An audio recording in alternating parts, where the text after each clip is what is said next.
Hey guys, Dr. Berg here. In this video, we're going to talk about, is ketosis safe long term? Okay, it keeps coming up over and over and over again. Now, if you take a look at what ketosis is, it's running your body on fat fuel. Okay, not just dietary fat, but your own fat. So versus the regular way, which is you're running your body on sugar or glucose. Now, what do you think? I mean, it's just bizarre to me that people think that ketosis or fat burning is dangerous compared to what do you think they're burning right now? Sugar. Burning sugar fuel sets you up for high insulin. And out of all the illnesses or the diseases why people die, heart disease, Alzheimer's, kidney problems, cancer, stroke, all those are related to high insulin, not ketones. There's no bad thing about running your body in ketones. It's actually the best fuel for the brain. Your brain will run on glucose, but if you drop the glucose down and you run it on ketones, which is the byproduct of fat burning, it's a much cleaner fuel. It's like running your body on electric fuel versus sugar, which is a dirty fuel because you have the highs and lows of the blood sugar. So your brain loves the ketones, and that's why they use ketosis in a lot of problems with like epileptic seizures, things like that for kids. Because the brain chills out when you actually feed it that. In fact, all the people that just have better thinking, concentration, focus when they go on a ketosis diet. And especially long-term, okay, not a short-term thing. There is no long-term negative thing about ketosis at all, okay? We'll cover each point. In fact, it's one of the original fuels. Our bodies ran on fat way back, you know, in the caveman days, because if you think about sugar, the introduction of sugar in the last 100 years, it's like what, 149 pounds of sugar per person consumed right now. I mean, that's insane. So sugar fuel is created more problems than anything, especially with belly fat. So essential fatty acids, okay? So when you're running your body on ketones, you're running your body on fat. The fat is not just used for fuel, it's used to replace body parts. Cellular membranes, brain, nerve tissue, hormones are all made from fat. Fat-soluble vitamins are made from fat. There is no essential carbohydrates that you need. There's no essential glucose. People think that, well, that's how you get energy. Well, you can get a lot more energy from ketones and a lot more efficient energy. What's the number one symptom a diabetic complains of? Fatigue after eating, because the high sugar just puts you asleep, and it puts the brain to sleep. It causes Alzheimer's. It messes with your focus. So you really don't need carbs.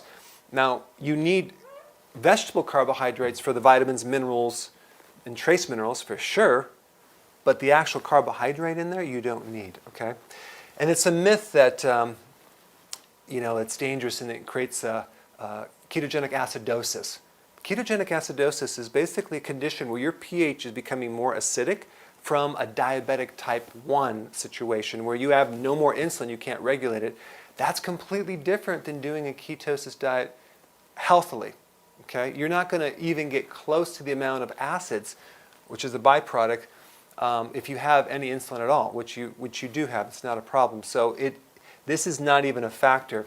In fact, if you were a type 1 diabetic or a type 2, this would be the best diet to put on, because what happens is the glucose that you're running on burns out the cells that make insulin. Okay? Next myth is the muscle loss that you would get on a ketogenic diet.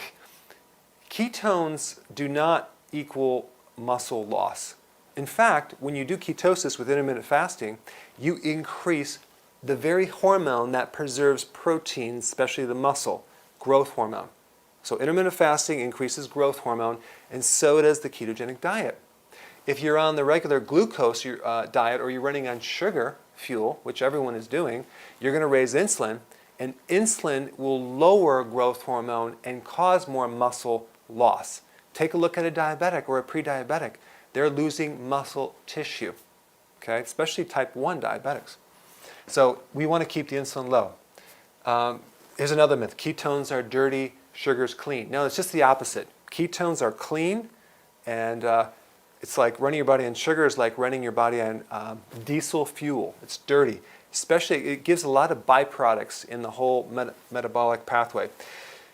Some people say that ketogenic diets create deficiencies. Yes, they do. They do require different machinery, different nutrients, different B vitamins, more minerals, okay?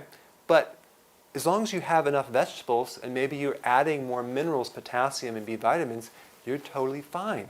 I mean, think about what happens when you're running your body on glucose. You're depleting potassium, you're depleting magnesium, and you're depleting B vitamins and calcium when you eat sugar. Like incredible. In fact, when you have insulin resistance, the insulin doesn't pull in the amino acid or the potassium or the magnesium anymore. So really, it's just the opposite. Running your body on glucose creates way more deficiencies. And here's another point about raising cholesterol. Your body makes massive amounts of cholesterol every single day for a reason, because it acts as a precursor for hormones. It acts to help repair the tissue, especially when you get older. It's the building block for stress hormones especially. And our bodies make the amount of cholesterol that would equal 1 pound of butter or 300 strips of bacon or 14 eggs a day. So if cholesterol is so bad, why does your body make so much? So it's not true that ketosis will increase your cholesterol. In fact, what really makes cholesterol is the sugar in the refined glucose and the carbohydrates. If you don't believe me, go ahead and cut out the desserts, cut out the sugar for 1 month. Recheck your cholesterol and your triglycerides. It'll come right down to normal. And then we have the kidney stones. So people say that, oh yeah, the ketogenic diet creates kidney stones. If you're a vegan, okay, or you're running your body on glucose, you're actually having more oxalate stones. Guess what foods are high in oxalates? Spinach, beans, grains, chocolate, and any carbs that increase sugar or insulin will actually increase uric acid stones.